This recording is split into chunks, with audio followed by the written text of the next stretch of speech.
और वही राजस्थान यूनिवर्सिटी में आयोजित कार्यक्रम को डोटासरा संबोधित कर रहे हैं। क्या कुछ कह रहे हैं, सुनिए। बातें होनी चाहिए।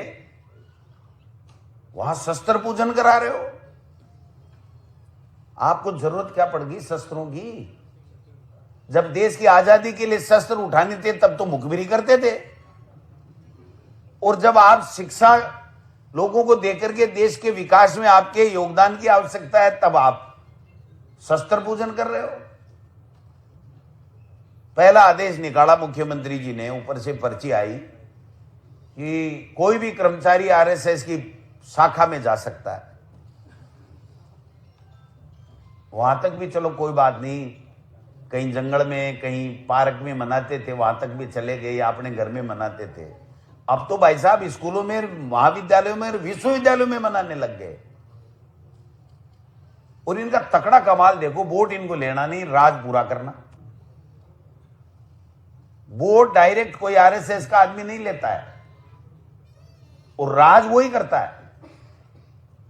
यहां में एक 3rd ग्रेड का टीचर है जो आरएसएस की, वो क्या 1 2 3 क्लास पास किया हुआ है, मैं तो जानता नहीं है क्लास सोपान क्या होते हैं पता नहीं।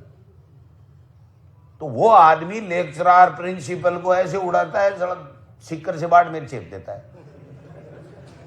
अब आप बताओ, 3rd ग्रेड का आदमी भाई साहब का प्रिय है, और भाई साहब का प्रिय होने के कारण से मंत्री कुछ करे ना करे वो चेप देता, किसी को कहीं भी चेप देता है।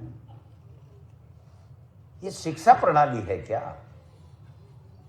मेरे लक्ष्मणगढ़ में मंत्री जी की बड़ी मेहरबानी हुई,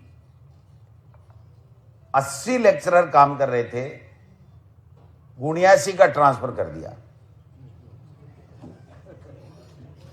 और मैंने पूछा एक को कैसे छोड़ा? बोले एक बाबू को सस्पेंड करूंगा, गलती से कैसे छोड़ दिया। जितने प्रिंसिपल थे उनको सबको चेप दिया। और मेरे से जो नाराज थे प्रिंसिपल या व्याख्याता, जब मैं शिक्षा मंत्री था या हमारी सरकार थी, कि हमको लक्ष्मणगढ़ नहीं लगाया, धोध लगा दिया, दांता लगा दिया, ये क्यों नहीं लगाया, हम वोट नहीं देंगे, हम नाराज हैं डोटासरा जी से। वो मेरे धर्म के भाई बन गए, हम बच गए। वो कह रहे लक्ष्मणगढ़ का ही पता था उनको, बाकी पता ही नहीं कि डोटासरा ने क्या किया था और कहां किसको लगाया था।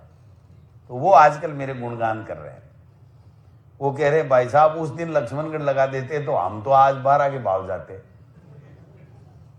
तो अगर किसी कर्मचारी, और वो भी शिक्षा देने का काम करे, अगर उसके मन में इस तरीके की भाव पैदा हो जाए, उसके साथ में इस तरह की बात करें, तो आप समझ सकते हो कि आजादी के 70 साल बाद में भी हम किस दिशा में ले जा रहे इस देश और प्रदेश को, और आने वाले हमारे भविष्य को। यह सोचने वाली बात है। मैं मंत्री था तो मेरे भी जुनून था कि लक्ष्मणगढ़ में सब कुछ कर दूं। 101 स्कूलें खोली मैंने, 125 करोड़ के भवन बनाए, लेकिन मैंने किसी की रोकी नहीं। एक भी टीचर का, एक भी कर्मचारी का ट्रांसफर 22 होकर के नहीं किया। ये बीजेपी का है, आरएसएस का है, ये जाति का है, धर्म का है, कोई फर्क नहीं। मैंने कहा अगर पोस्टें कम पड़ रही हैं तो पोस्टें सैंक्शन कर देंगे, अगर फिर भी कम पड़ रही हैं तो विद्यालय और नए खोल देंगे, क्रमोन्नत कर देंगे, विषय खोल देंगे। अगर बच्चे हैं तो पोस्ट देने में हमें कोई दिक्कत नहीं, और हमने दी भी। 101 स्कूलें क्रमोन्नत की थी मैंने, 101 स्कूल। और यही मुख्यमंत्री अशोक गहलोत जी थे, 309 नई कॉलेजें खोली थी,